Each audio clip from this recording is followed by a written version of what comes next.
A good part of baseball is its heritage.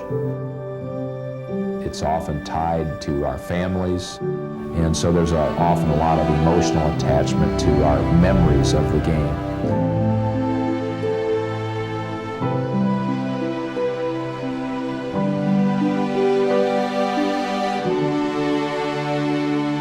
Cal Burleson and I were friends for more than 40 years. And when I think of Cal, the first thing I think of is what a wonderful heart he had. And that manifested itself the way he would extend himself for people. I think what immediately comes to mind is his heart and the way he cared for people.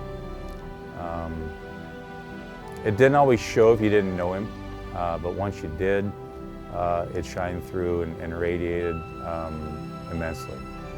He's why the organization is where we are, the way we've grown, how we conduct ourselves, how we care about people. He was instrumental in all of that.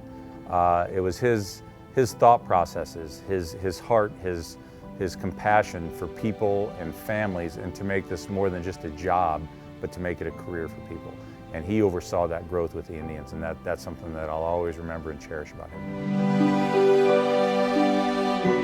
Cal threw himself passionately into everything.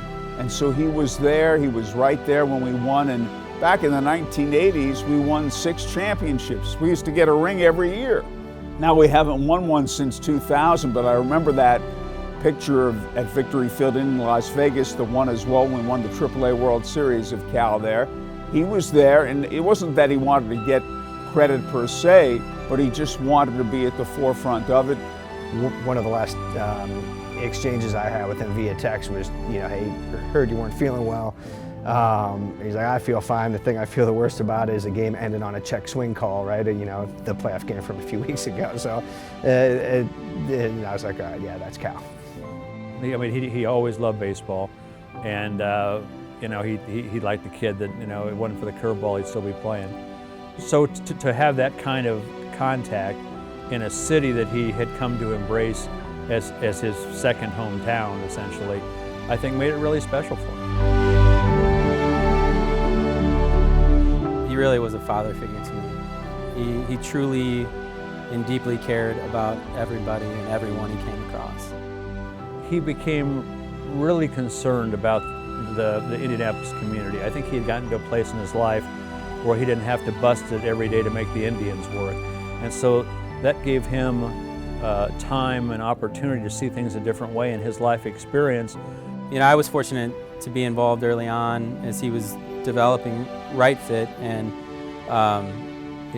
it seemed pretty intensive and complex when he first described it.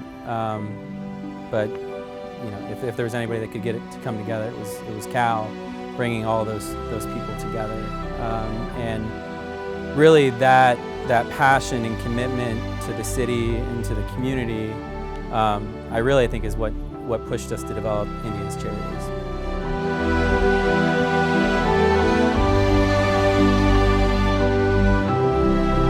When I think of Cal, there's always a remembrance to me to not take yourself too seriously, to really focus on the people that are around you, and that if you can make them feel like they're better off for that interaction, that's what I strive for.